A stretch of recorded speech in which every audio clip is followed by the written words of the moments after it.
हम लोग कार्यकर्ता के सम्मान के लिए नाराज होते हैं, वो नाराजगी व्यक्त कर देते हैं। जब नेता हमारे बुला लेता है तो बैठ के ख़त्म हो जाता है।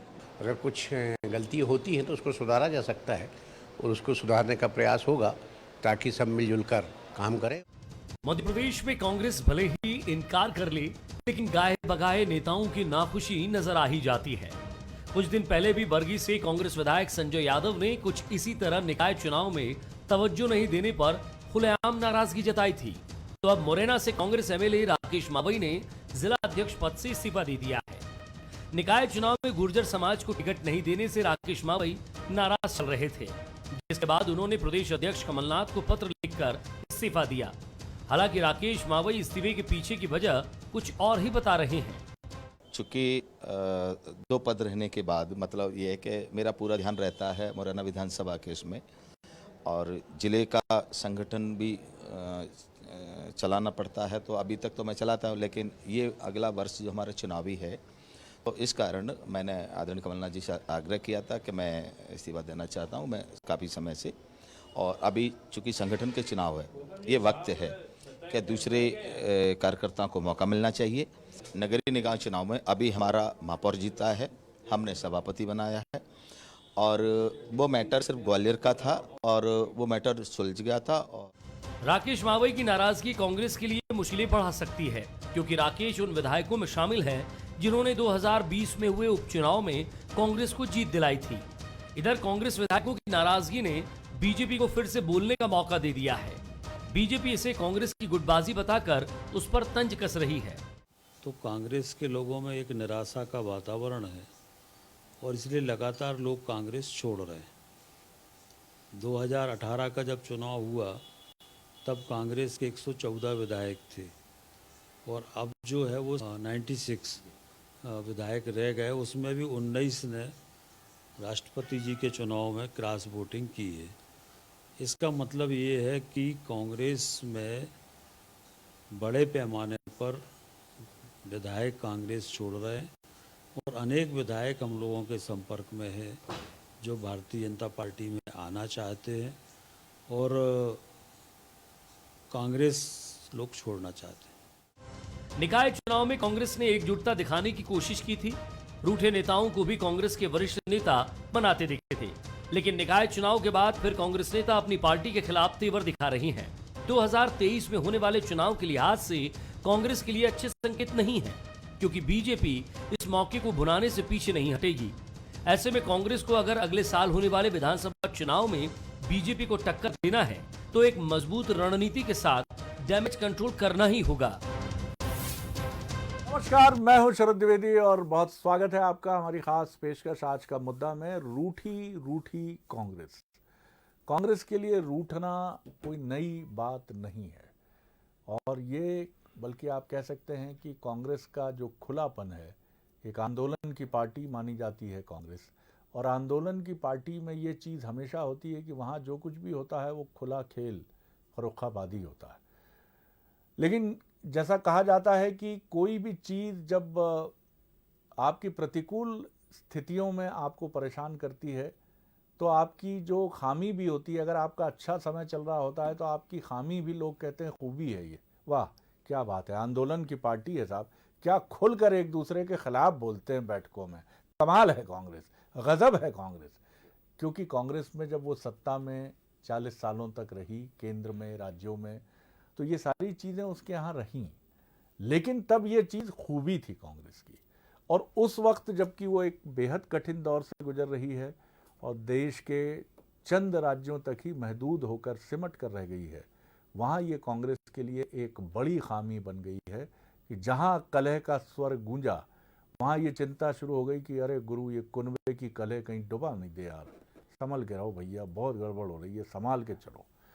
कांग्रेस के लिए अब ये एक बड़ी चुनौती है और उन परिस्थितियों में जबकि बीजेपी इस शेर के साथ हमेशा मौजूद है कि कांग्रेस से जो भी आता है वही दिल में समा जाता है।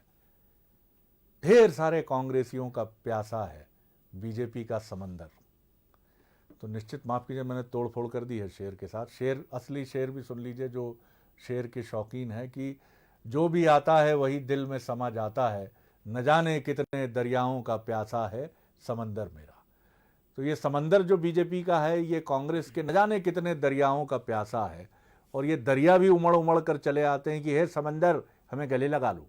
तो चलता रहेगा, ये राजनीति का और सियासत का सिलसिला है।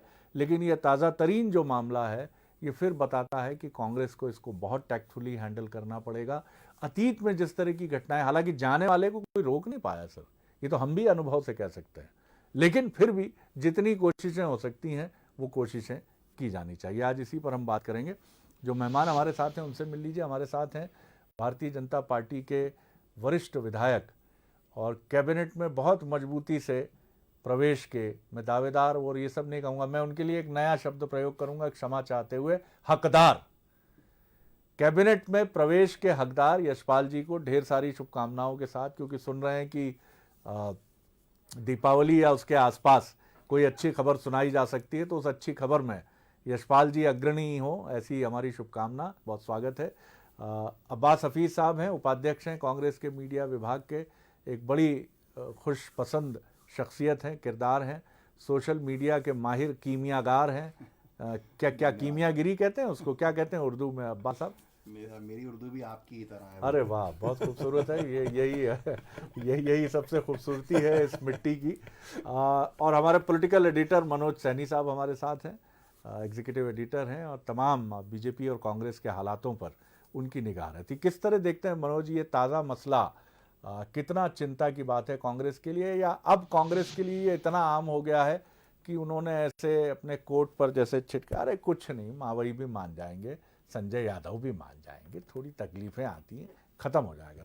किस तरह देखते हैं आप? देखिए, मान तो गए हैं, जहाँ तक अभी खबरें, ताज़ा खबर भी मैं आपको बता रहा हूँ कि थोड़ी देर पहले संजय मवई और, यदि हम बात करें दूसरे संजय, राकेश मवई और संजय की मुलाकात हुई है कमलनाथ जी से, और जबलपुर के जो बाकी विधायक हैं उनके साथ बुलाया गया था, और उनके साथ संभावना यही है कि बात यही होगी, शायद अब्बास जी बेहतर बताएंगे, लेकिन कहीं ना कहीं उस तरफ समझ रही है भारतीय जनता पार्टी की जो दरिया दिली, जैसा आप बात कर रहे थे, तो बीजेपी की दरिया दिली तो दिखाई दे रही, तैयार बैठी। भूपेंद्र जी थोड़ी देर पहले कह रहे थे कि हमारे संपर्क में कई लोग हैं और हम तो तैयार बैठे हैं, जब भी आएंगे जब ले लेंगे। लेकिन सवाल यही है कि 2023 से पहले कांग्रेस के भीतर भी कहीं ना कहीं एक चिंता का विषय भी है कि आखिर ये सब क्यों हो रहा है। कांग्रेस में विवाद का, चोली दामन का संबंध है, हमेशा विवाद अंदर खाने में चलते रहे, जिसकी शुरुआत आपने भी की है, पर ये समय विवाद का नहीं है, ये समय 2023 का है, क्योंकि भारतीय जनता पार्टी उसी कमजोरी को पकड़ना चाहती है और उस कमजोरी को अपनी ताकत बनाकर आगे बढ़ना चाहती है।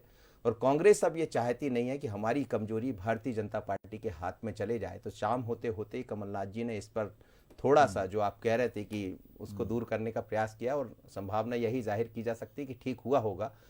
पर इतना ज़रूर है कि दोनों ही पार्टियों के भीतर स्थितियां ठीक नहीं है, क्योंकि एक दरिया दिल ये दिखा रही है, तो उसको लेकर भी बीजेपी के भीतर भी स्थितियां दूसरी तरह की दिखाई दे रही है, और दूसरी तरफ कांग्रेस के लोग भी जाने को आतुर है, पर अब मुझे नहीं लगता कि ऐसा हो पाएगा। चलिए, मैं चलता हूँ यशपाल जी की तरफ। यशपाल जी, सलीम जावेद अगर कोई पटकथा लिखते इस पर, तो बच्चन साहब की आवाज़ होती तो कुछ यही अंदाज होता कि खुश तो बहुत हो गए तुम आज, पहले 20, फिर उसके बाद 5, फिर 7, फिर 8, कब कब दिल भरेगा आपका। क्या इस तरह का कुछ संवाद बीजेपी के लिए लिखा जाना चाहिए, अगर सलीम जावेद साहब की बात करें तो? जी देखिए शरद जी, भारतीय जनता पार्टी का संगठन उन तमाम लोगों को स्वीकार करने के लिए तत्पर और तैयार रहता है जो भारतीय जनता पार्टी की रीतियों और नीतियों को, दल के अनुशासन को, दल के प्रति प्रतिबद्धता को मान देने के लिए तत्पर और तैयार हो।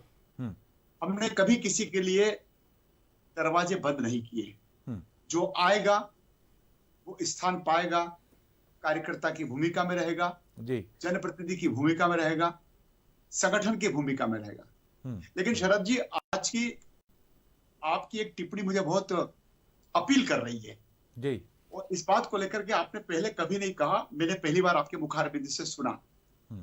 आपने कहा कि कांग्रेस दल नहीं एक आंदोलन है, कांग्रेस खुला खेल फरुक्कावादी जी, और कांग्रेस में सच्चा लोकतंत्र है। ये कहकर सुन करके कांग्रेस शरद जी गर्त में चली गई है। आंदोलन है, लेकिन आंदोलन में अपना ही व्यक्ति जी अपने हाथों से माचिस की डिब्बी को खोल करके आग लगा रहा है, तब भी वो आंदोलन है। और कांग्रेस इसी गलतफहमी में जाते जाते गर्त की स्थिति में जाती चली जा रही, क्योंकि कोई नियंत्रण नहीं है। आपके आज के इस डिबेट में शरद भाई, रूठी रूठी कांग्रेस, मैं थोड़ा सा आगे बढ़ाने की कोशिश करूंगा। फूटी फूटी कांग्रेस, फूटी फूटी कांग्रेस, कुटी कुटी कांग्रेस। अब ये सब कुछ जब चल रहा है तो हमको कमलनाथ जी के निजी हेलीकॉप्टर, उनकी जो शख्सियत है वो बाढ़ में कहीं दिख नहीं रही है, वे जमीन पर नहीं है, वे पीसीसी की बैठकों की तैयारी में लगे हैं, वे मस्त हो रहे हैं उन व्यस्त लोगों को संभालने में जो कांग्रेस के अंदरूनी चक्कर में, गुटी राजनीति में बुरी तरह से उलझे पड़े हैं। कांग्रेस को उनकी चिंता है। आप बताइए, पिछले 3 दिनों से इतनी भयंकर भयावह बाढ़ की स्थिति है, कांग्रेस के कमलनाथ जी कहां उतरे? पीसीसी के अध्यक्ष हैं, नेता प्रतिपक्ष गोविंद सिंह जी कहां नजर आ रहे हैं? पूरी कांग्रेस कहां नजर आ रही है? हमने तो शरद जी पचमढ़ी की बैठक भी इस वर्षाकालीन आपदा को लेकर के हमने प्रदेश कार्य समिति की बैठक स्थगित कर दी। ये पीसीसी की बैठकों में लगे हुए हैं, बाढ़ पर इनका ध्यान नहीं है। इनके दल में जो बाढ़ आई है अनुशासनहीनता की, ये उसको संभालने में लग रहे हैं। दिल्ली में प्रवक्ता जयवीर शेरगिल जी का इस्तीफा हो, या मध्य प्रदेश में अभी जो आप जिस बात को लेकर के डिबेट कर रहे हैं राकेश मवई जी का मामला हो, अब चारों जबलपुर के विधायकों को तलब किया जा रहा है सामंजस्य को लेकर के, समन्वय को लेकर के। पहले तो टूट फूट होती है, पहले तो अनुशासनहीनता होती शरद जी, फिर तरुण भानोत जी को बुलाया जाता है, संजय यादव जी को बुलाया जा रहा है, लखन जी को भी बुलाया जा रहा है, और यहां तक कि विनय सक्सेना ने जो बीज बचाव किया है उनको भी बुलाया जा रहा है। अब एमआईसी में अगर क्षेत्रीय विधायक को नहीं पूछा जाएगा, चलिए शरद जी, संजय जी जैसे ये व्यक्ति यदि नाराज होंगे तो कमलनाथ जी और पीसीसी तो इसी में लगी हुई है। जवाब ले लेते हैं आपने, बड़ी लेकिन सारी अंदर की जानकारी आपके पास है, बीजेपी के पास है पूरी, मतलब मौकाए जो सूरत हाल है उस पर पूरी अंदर की जानकारी आपके पास है। ऐसा लगता है ये पूरी रिपोर्टिंग हो रही है कहीं, अब कहां से हो रही है पता नहीं। जी अब्बास हफीज साहब, ये हमारी तो आप तो पत्रकार हैं। जी हमारी तो नजर यशपाल सिसोदिया जी पे भी शुरू से है। जैसा उन्होंने कहा कि एमआईसी में क्षेत्रीय विधायक से नहीं पूछा जा रहा, यहाँ कैबिनेट में इतने वरिष्ठ विधायक से नहीं पूछा गया। हमने तो पहले दिन से कहा कि यही समस्या बनेगा भारतीय जनता पार्टी के लिए आगे, कि यशपाल सिसोदिया जी जैसे काबिल लोग कैबिनेट से बाहर बैठे हैं और दूसरी बार के उपचुनाव में जीत के कांग्रेस से गए हुए विधायक जो हैं वो मंत्रालय में बैठे हुए हैं। वाकई में मध्य प्रदेश के अंदर अगर मंत्री परिषद में ज़रूरत है तो यशपाल सिसोदिया जी जैसे लोगों की है, लेकिन गुटबाजी हावी है, सिंधिया समर्थकों का आना हावी है, जिस वजह से मूल भाजपाई ऐसे ही अपने आप अलग खड़े कर दिएगा, जिसका आगे एक समस्या बनेगी। मैं शुभकामनाएं देता हूं, अगर वो बहुत जल्दी कैबिनेट में दिख रहा है तो बहुत ही अच्छा होगा, लेकिन ये समस्या पूरी तरफ है। तो उनका कहना है कि एमआईसी में क्षेत्रीय विधायकों को नहीं पहुंचा जा रहा, तो ये एक बड़ा विषय खुद भी अपने आप में उठ जाता है उनके खुद के संगठन की तरफ।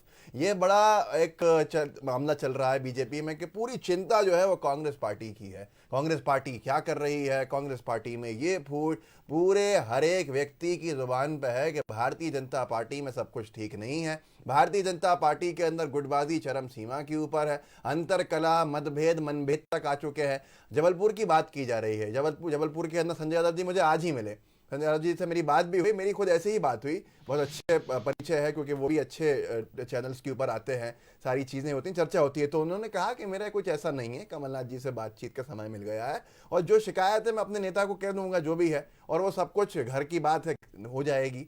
आज संजय यादव जी हों या राकेश मवई जी हों, इनमें से कोई भी उस तरह से नाराज़ नहीं है जैसे अजय वैष्णोई जी नाराज़ थे। अजय वैष्णोई जी निरंतर नाराज़ चल रहे हैं, वो जबलपुर के ही हैं। संजय यादव जी बरगी के हैं तो अजय वैष्णोई जी पाटन के हैं, वही जबलपुर के आसपास के इलाके हैं। संस्कार धाड़ी के अंदर भारतीय जनता पार्टी की जो हालत हुई थी, एक विधायक 2 विधायक जीत कर आए, उसके बाद भी वो संभाल नहीं पा रहे हैं आज की तारीख में। बीजेपी को चिंता इस बात की है कमलनाथ जी बाढ़ प्रभावित क्षेत्रों में नहीं जा रहे हैं। पहला प्रदेश होगा जहां मुख्यमंत्री से पहले विपक्ष के नेता ने और विपक्षी दल के अध्यक्ष ने हवाई दौरा तक कर लिया और जमीन पर जाके भी डैम के आसपास की सारी चीजें देख ली। ये काम आपका था।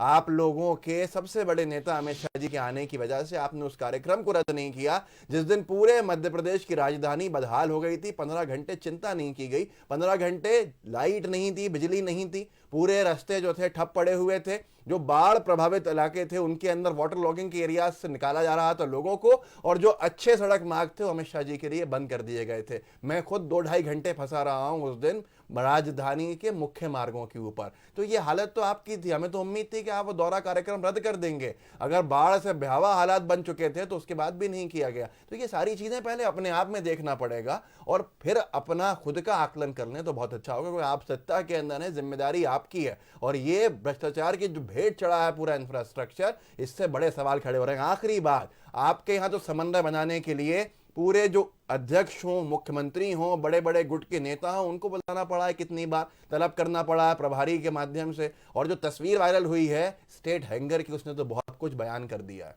मनोज जी, ये बताइए मुझे कि कमलनाथ जी और उनकी टीम ने अतीत की घटनाओं से कितना सबक लिया है? क्या ये बार बार रिफ्लेक्ट हुआ है? क्योंकि इसके बाद जो भी डिस्प्यूट्स हुए हैं उसमें हमने देखा है कि उसको बेहतर तरीके से हैंडल करने की एक कोशिश नज़र आई है। ख़ास तौर से अगर हम देखें तो जो बड़े नेताओं के एक समन्वय को लेकर 6 महीने पहले तक बड़े सवाल उठ रहे थे कि कहाँ हैं अजय सिंह जी, अरुण यादव जी संतुष्ट नहीं हैं, सुरेश पचौरी जी कहाँ हैं, और सबसे अहम कि दिग्विजय सिंह जी क्या वो भी क्षुब्ध हैं? क्योंकि एक जिस तरह का एक वीडियो सामने आया था जिसमें कहा जा रहा था क्या मुख्यमंत्री से भी अब आपसे पूछकर मिला जाए, तो कमलनाथ जी कहते हैं यस दैट इज़ ट्रू। तो बहुत सारे मायने निकाले गए थे, लेकिन उसके बाद जिस तरह से ये कमलनाथ जी की हैंडलिंग रही है, क्या आपको लगता है कि कांग्रेस ने बहुत सबक सीखा है और अपने भीतर की गुटबाजी और संवाद की प्रणाली को मजबूत करते हुए इससे निपटने की तरफ आगे बढ़ी? देखिए, निश्चित रूप से कमलनाथ जी ने इस पर काम किया भी है, और वो जो गुटबाजी जो कभी दिखाई देती थी, जिसकी चर्चा बार बार होती रही है, वो कम से कम वो दिखाई नहीं दी। और उसका बहुत अच्छा उदाहरण है कि यदि नगरीय निकाय के चुनाव होते हैं और महानगरों में 5 महानगर भारतीय जनता पार्टी के पास से कांग्रेस के पास चले जाते हैं, तो ये शायद वही एकजुटता का एक सीधा सा उदाहरण है जो दिखाई दिया। और उसके साथ साथ बाकी जो वरिष्ठ नेता हैं, बाकी जो लीडर्स हैं, उनको भी साधने का प्रयास किया। लेकिन शरद जी, एक चिंता जरूर कांग्रेस को करना ही पड़ेगी। जैसे आज जो विधायक दिखाई दे रहे हैं, मेरी जानकारी में तो ये भी है कि 2 अन्य विधायक हैं, वो भी शायद संपर्क में है भारतीय जनता पार्टी के, वो संख्या और बढ़ जाएगी। तो फिर यदि ऐसा जाना लगा रहा तो आगे चलकर रास्ता कैसा खुलेगा 2023 का? तो हमें लगता है कि एक निचले स्तर के जो कार्यकर्ता है या विधायक हैं या बाकी जो अन्य जनप्रतिनिधि हैं, उनके बीच में भी सामंजस्य की जरूरत होगी। और इसलिए कमलनाथ शायद उस गंभीरता को समझ रहे हैं। कल जो 25 तारीख को बैठक होने जा रही है, उस बैठक में वही मुद्दा है कि जो जिलाध्यक्ष के पास पावर रहा करते थे, अब प्रभारियों को पावर दे दिए ताकि वो यहाँ बैठकर उन चीज़ों को समन्वय कर पाए, संगठन के प्रति एक दूसरे के भाव पैदा कर पाए। क्योंकि कमलनाथ जी समझ रहे हैं कि भारतीय जनता पार्टी के संगठन के साथ ही हमें आगे बढ़ना है। तो हमें लगता है जो आपकी भी चिंता है, जो आप कह रहे हैं कि कांग्रेस के भीतर जो चिंता होगी, तो कमलनाथ जी कुछ हद तक तो समझ पा रहे हैं, पर भारतीय जनता पार्टी दूसरे तरीके से उसको जरूर देख रही है कि एक मैसेज हम ये दे पाए कि अभी भी हमारे पास लोग आ रहे हैं, भले ये कोशिश कर लें, पर सत्ता तक हम इनको नहीं पहुंचने देंगे। मैं चलता हूँ यशपाल जी की तरफ। यशपाल जी, जब हम लोग छोटे थे और सरकारी मकानों में कमरे 2 ही होते थे और अविभाजित मध्य प्रदेश था, और ट्रांसफर्स के जब मौसम आते थे तो पिताजी भी सरकारी मुलाजिम थे, तो बाहर से जो हमारे रिश्तेदार होते थे उनके आने का क्रम शुरू हो जाता था। 1-2 दिन हम बच्चों को बड़ा अच्छा लगता था, मिठाई फल बहुत आनंद आता था, लेकिन उसके बाद 2 कमरे के सरकारी मकान में जब सोने की चुनौती पैदा होती थी तो ऐसा लगता था कि अतिथि आप कब जाओगे। तो ये समस्या बीजेपी के लिए भी क्या चुनौती है कि ढोल धमाके के साथ जब आना होता है मेहमानों का तो बड़ा अच्छा लगता है, उसके बड़े फायदे भी रहते हैं, लेकिन अगर एक गेटवे खुल जाता है, एक दरवाज़ा खुल जाता है, तो फिर ये हम बच्चों की तरह चिंता भी होती है कि भैया हमारे लिए जगह कहाँ बचेगी। जी शरद जी, देखिए, मेहमान जब आता है तो 3-4 दिन के हिसाब से आता है, लेकिन अगर कोई हमारे घर परिवार में मकान बड़ा हो जाता है, जी जी जी जी, मकान में पर्याप्त व्यवस्था हो जाती है, जी जी, घर परिवार का ही हो जाता है, जी, तो वो मेहमान नहीं होता है। वाह, लेकिन पहले कुछ और ही अर्थ लगा रहा था मैं। हमारा दल, हमारा अनुशासन, हमारी निष्ठा होता है। जी जी, नहीं, पूरी बात हो जाए, उनकी पूरी बात हो जाए। जी जी जी जी, हमारा घर परिवार बड़ा हो गया है और ये मेहमान बन करके नहीं आए, ये घर परिवार के सदस्य बन करके आए हैं जी। तो उसके हिसाब से हमने अपना परिवार का जो आकार प्रकार हमारी व्यवस्था हमने सब ठीक ठाक कर रखी है। जी जी। इसलिए वो जो कहना है कि 2 दिन मेहमान आता फिर कब जाएगा, वो छोटी व्यवस्था होती तो छोटे में चला जाएगा। अब हमारी बड़ी व्यवस्था हो गई है, हमारे पास पूरी पर्याप्त व्यवस्था है। वो मेहमान तो आएगा और जाएगा जी। ये वो मेहमान है जो आया है और स्थायी रूप से रहेगा, तो उसको उस हिसाब से हमने रखने की व्यवस्था कर ली है। लेकिन यशपाल जी वो फिर संवाद मुझे याद आता है कि मेरे पास निगम मंडल अध्यक्ष है, मेरे पास कैबिनेट मंत्री है, मेरे पास तमाम राज्य स्तरीय कमेटी और राज्य मंत्री कैबिनेट मंत्री का दर्जा है, तुम्हारे पास क्या है? तो क्या बीजेपी का कार्यकर्ता ये कहेगा मेरे पास मजबूत संगठन है, संगठन जैसी मां है? ये भी बिल्कुल ठीक है, बीजेपी के कार्यकर्ता का चरित्र यही है, इसको मैं बहुत गंभीरता से कह रहा हूं। लेकिन उसकी भी अपेक्षाएं हैं, उसके भी संकल्प हैं, उसके वो भी राजनीति में उड़ान भरने के लिए आया है। जी देखिए शरद जी, ये अभी इस बात से भी स्पष्ट हो गया है कि भारतीय जनता पार्टी का कार्यकर्ता कितना अनुशासित रहता है, चाहे छोटा हो, चाहे वो मझोला हो, चाहे वो बड़ा हो। अभी माननीय मुख्यमंत्री शिवराज सिंह जी चौहान जी ने जिस प्रकार से सेंट्रल की हमारी जो एक समिति है, जो चुनाव समिति, उस पर अगर नहीं लिया गया तो शिवराज जी ने कितनी बड़ी बात कही शरद जी, जो हम जैसे कार्यकर्ताओं को अपील करती है कि मुझे पार्टी ने वोट दिया, मैं दरी उठाने के लिए भी तैयार। ये हमारा भाव है शरद जी। निश्चित रूप से बड़ी बात है। जी जी जी, बहुत बड़ी बात है। और ये बीजेपी की रीति नीति में अनुप्राणित जितने भी नेता हैं, इसमें शिवराज जी निश्चित तौर पर उन भाग्यशाली नेताओं में से हैं जिन्होंने कुशाभाऊ ठाकरे और प्यारेलाल खंडेलवाल जी के साथ कंधे से कंधा मिलाकर काम किया है।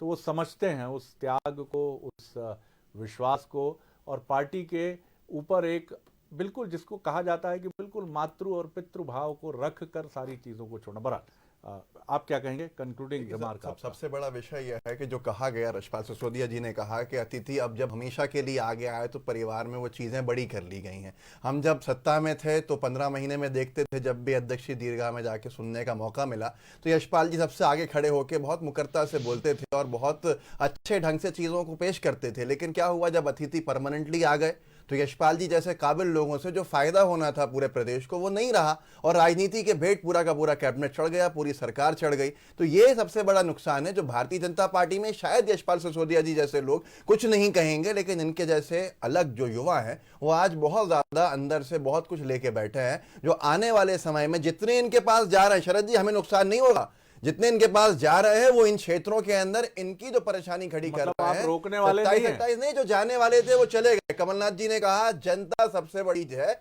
और जनता किसी को भी बनाने के अंदर सफलता अपनी हासिल कर लेती है। जनता की नजरों के अंदर जो रहेगा हमारा प्रत्याशी, हमारा सिंबल माननीय कमलनाथ जी का काम, कमलनाथ जी का चेहरा हम दोबारा बहुमत के अंदर लाके दिखाएंगे। और यहाँ 30 सीट्स तो ऐसी फंसी हैं इनके पास आके कि अतिथि जो हमेशा के लिए आ गए हैं और जो मेजबान थे उनमें कहां पर कौन आएगा वो बहुत बड़ा विषय बनने वाला है। जी हाँ बोलिए। मैं चाह रहा था कि डबरा की बात को भी थोड़ा सा बता दें यशपाल जी कि वहाँ वो जो लोग आए वो दरी उठाने का मना कर रहे हैं। वो कह रहे हैं हम दरी नहीं उठाएंगे, हम दरी उठाने नहीं आए। यशपाल जी कुछ कहना चाहेंगे इस पर? मनोज जी का प्रश्न है। मुझे जानकारी नहीं किसने क्या कहा। जी जी जी जी ये बताइए यशपाल जी, एक कंक्लूडिंग छोटी सी टिप्पणी आपकी लेकर मैं आगे बढ़ता हूँ, इस बातचीत को बढ़ाता हूँ। निश्चित तौर पर बीजेपी का कार्यकर्ता एक बेहद स्वाभिमानी कार्यकर्ता होता है, और ये चीज़ हमने बीजेपी के संगठन के पुरोधा राजनेताओं के साथ संवाद में इसको बार बार सुना है। इसीलिए हमने ये भी सुना है, मैं बहुत युवा पत्रकार था तब कुशाभाऊ ठाकरे जी से भी चर्चा करने का एक सुयोग मुझे मिला था, तो मैंने देखा है उनको। तो उनकी एक टिप्पणी जो उस समय वो किसी कार्यकर्ता बड़े नेता से कह रहे थे पार्टी के, वो ये कह रहे थे कि कार्यकर्ता से बात करते समय उसके मान और सम्मान का हमेशा ध्यान रखना, उसकी नाराजगी हो तो बहुत ठंडे भाव से सुन लेना, उसको अपने कितना भी क्रोध आए लेकिन उसको सुन लेना। सुनोगे नहीं तो उस कार्यकर्ता का मान सम्मान कहीं आहत होगा और वो करेगा कुछ नहीं, लेकिन उसकी पीड़ा किसी के हित में नहीं है। इस पर आपकी टिप्पणी जरूर चाहूँ। शरद जी, भारतीय जनता पार्टी के जो हमारे पितृ पुरुष हैं उन सबने तो हमको मार्गदर्शन दिया है, उसी का एक नतीजा है कि हमारे इसमें संवाद, समन्वय, अभ्यास वर्ग, प्रशिक्षण वर्ग और समय समय पे हमारा एक दूसरे पर परस्पर बातों का, विचारों का आदान प्रदान, ये उसी से जुड़ता है जिस प्रकार से आपने ठाकरे जी का यहाँ पर उल्लेख किया है। बिल्कुल ठीक है। आपने भी बिल्कुल एक अनुशासित पार्टी कार्यकर्ता की तरह चीज़ों को देखा है और समझा है। इसी बिंदु पर हम बातचीत को विराम देते हैं कि सबसे महत्वपूर्ण जो कड़ी है किसी भी पार्टी की वो है कार्यकर्ता। ये कार्यकर्ता उस समय बहुत मूल्यवान हो जाता है जब पार्टी चुनौती में होती है। और यही आप याद करिए कि आज कांग्रेस जिन स्थितियों से जूझ रही है, 80 के दशक में बीजेपी की स्थितियां कमोबेश ऐसी ही थी। स्थितियां ये नहीं थी कि आंतरिक मतभेद था बीजेपी में, बीजेपी के सामने एक बेहद मजबूत कांग्रेस को टक्कर देने की चुनौती थी। लेकिन ये बीजेपी का कार्यकर्ता था जिसने संसाधन न होते हुए भी वो लड़ाई जारी रखी। और 90 के दशक में ये लड़ाई इतनी तेजी से आगे बढ़ी, रथ यात्रा, आडवाणी जी, अटल जी, तमाम बड़े नेता, मुरली मनोहर जोशी, इन सब ने मिलकर 2 सांसदों की पार्टी को सत्ता में ला बिठाया 2000 में। और 6 साल एनडीए की सरकार केंद्र में रही, अटल जी ने नेतृत्व किया। और 2014 के बाद तो एक इतिहास ही बना कि आज देश के 60% से अधिक पॉलिटिकल मैप पर बीजेपी का भगवा परचम फहरा रहा है। और कांग्रेस के लिए बीजेपी एक बहुत बड़ी चुनौती बनी है। लेकिन इन सब के बीच में त्याग, बलिदान और स्नेह की उन कहानियों को किसी अमूल्य थाती और धरोहर और दस्तावेज की तरह बीजेपी के वरिष्ठ नेताओं को एक अमूल्य धरोहर की तरह सहेजकर अपनी नई पीढ़ी को देना चाहिए। और ये बताना बराबर चाहिए कि याद रखना, जैसे शहीदों का वो बलिदान फलीभूत होता है, वैसे पार्टी के सीनियर लीडर्स का होता है। और यही कांग्रेस के लिए भी मैसेज है कि आप उस बलिदान को अगर अपने कार्यकर्ता तक ठीक रूप में पहुंचा पाए तो आपकी जय जय है, यही संदेश है। बहुत धन्यवाद यशपाल जी, बहुत धन्यवाद अब्बास साहब, और बहुत शुक्रिया मनोज जी। आगे देखिए छत्तीसगढ़ आज का मुद्दा, हंगामा है क्यों बर्पा।